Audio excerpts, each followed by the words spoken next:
Mas nós precisamos ser até mais didáticos para as pessoas que estão assistindo. As pessoas, ministro, que conversam com a gente e com o senhor também, dizem o seguinte: metade do país não entende por que o presidente Lula foi preso e por que o Supremo deixou que ele fosse preso. A outra metade não entende por que ele foi solto 580 dias depois de ter sido preso. Eu acho que o senhor é a melhor pessoa para explicar isso. Por que isso aconteceu desse jeito? Por que demorou tanto para que o Supremo entendesse que, no caso do presidente Lula, aquele juízo era incompetente? Incompetente no sentido de não tinha competência para tocar aquele processo. Não é só o Supremo é a última instância, os processos foram acumulando-se, né, ao longo do tempo. E, de fato, o relator, o ministro Fachin, a despeito de já haver decisão do Pleno, no sentido de que matérias que não tivessem conexão direta com a Petrobras não deveriam ser julgadas mais pelo juízo da 13ª Vara de Curitiba, e havia, portanto, habeas corpus, inclusive impetrado pelo Cristiano Zanin, o ministro Fachin não decidiu. Na verdade, o ministro Fachin só faz aquele movimento, em termos históricos, de maneira muito clara, quando intui, percebe que eu iria julgar, levar à vista da suspeição.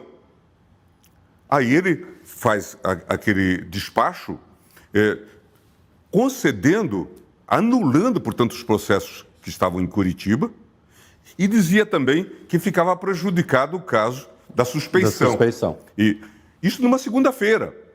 Na terça-feira, eu levo, então, o voto vista, passamos a madrugada terminando, e levo o voto vista e digo: nós temos que prosseguir no julgamento. Ele pode fazer o que quiser com os processos dele, inclusive encaminhar para o plenário. O nosso processo que começou aqui, até porque quando esse processo começou na turma, ainda na presença de Celso de Mello, eu propus que levássemos para o plenário a questão da suspeição do Moro. Sim. E a turma rejeitou. Então ele vai prosseguir aqui e nós vamos decidir aqui. E foi o que corretamente nós fizemos.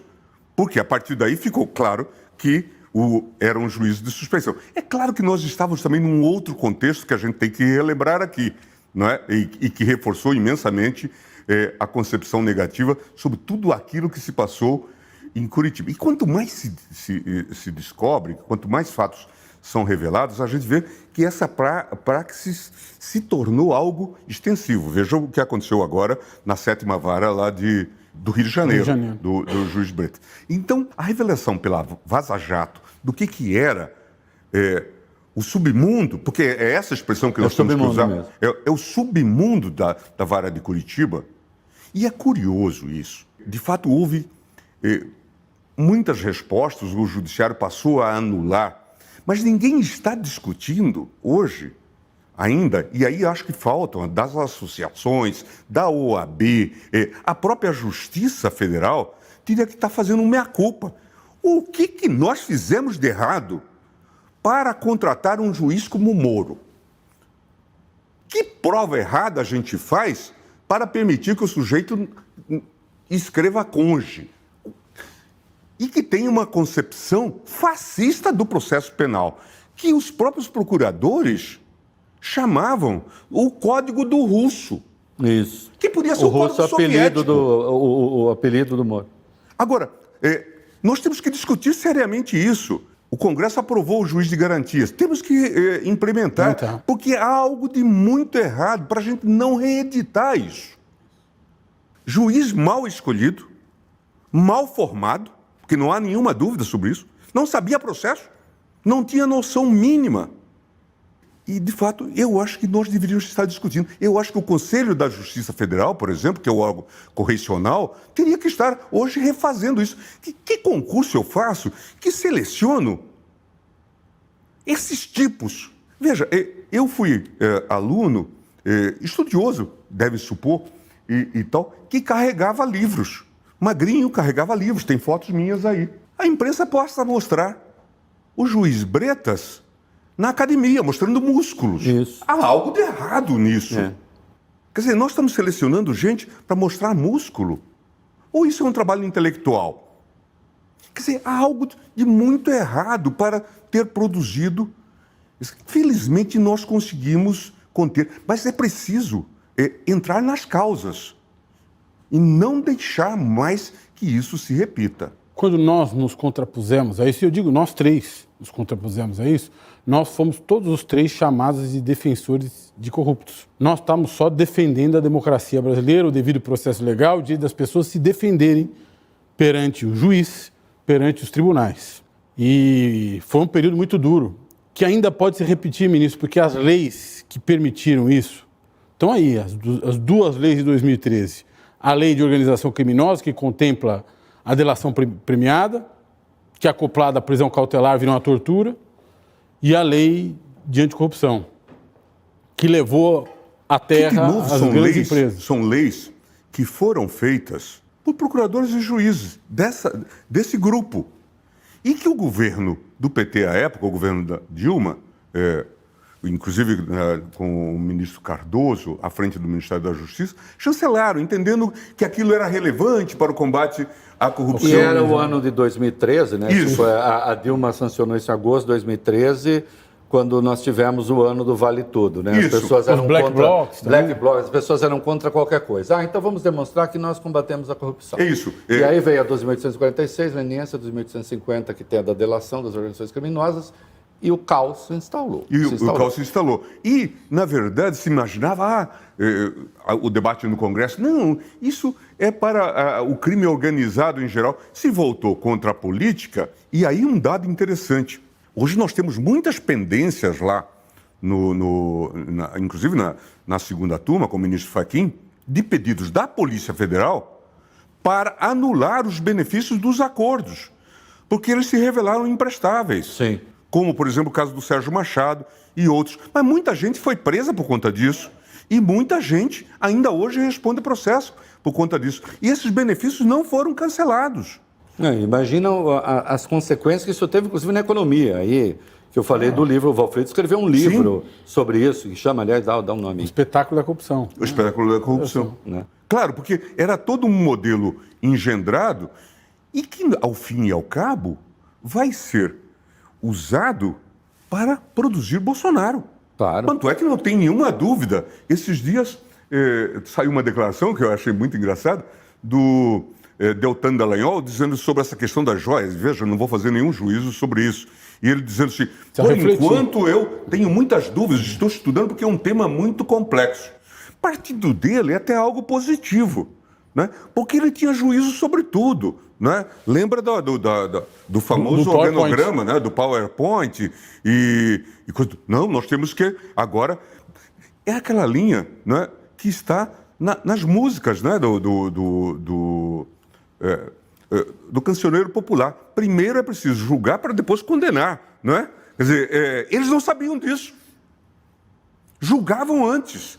Não, e agora ele está usando o Twitter, né? Até comentei isso, falei, bom, ele está usando o Twitter para dizer, calma, gente, vamos analisar. Porque antes ele usava o Twitter, coisas que estavam no Supremo, ele usava o Twitter para mobilizar a opinião pública contra o Supremo, dizendo que qualquer decisão diferente da opinião dele seria, na verdade, condescender com a corrupção. É isso.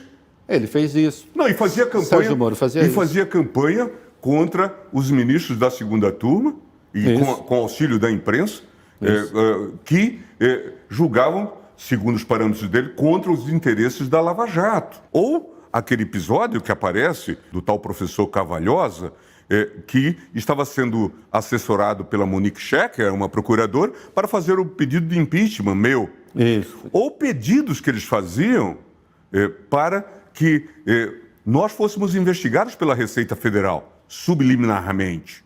Né? E isso era utilizado. Quer dizer, de fato...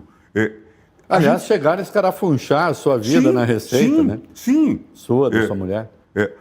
Agora, isso aparece nessa investigação relativa ao Bretas, aparece lá uma carta, uma coisa do tipo, sujeito dizendo, olha, eu sei o que o senhor fez contra o Gilmar Mendes, e eu posso denunciar.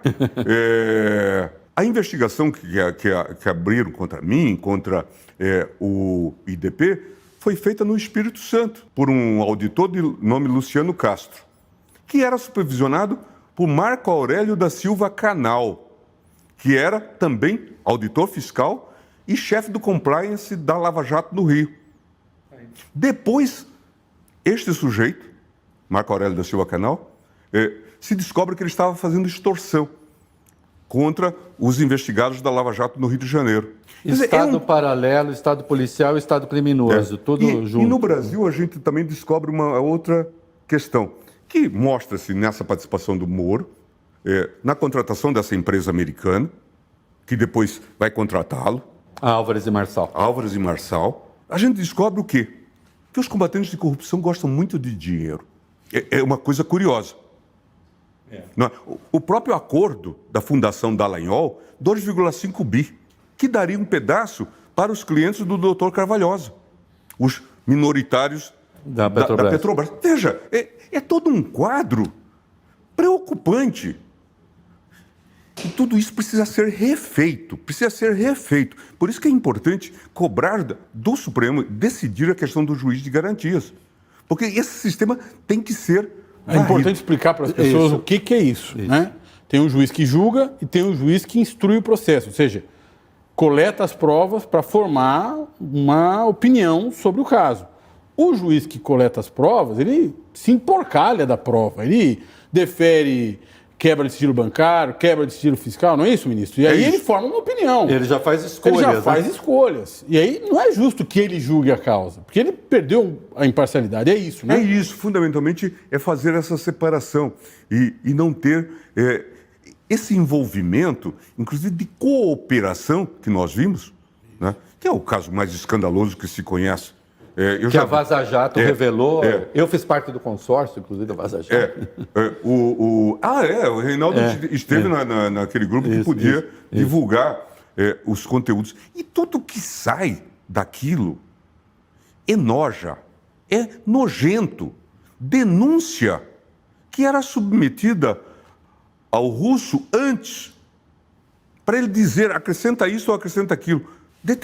Indicação de testemunhas. Você esqueceu de chamar fulano. Isso.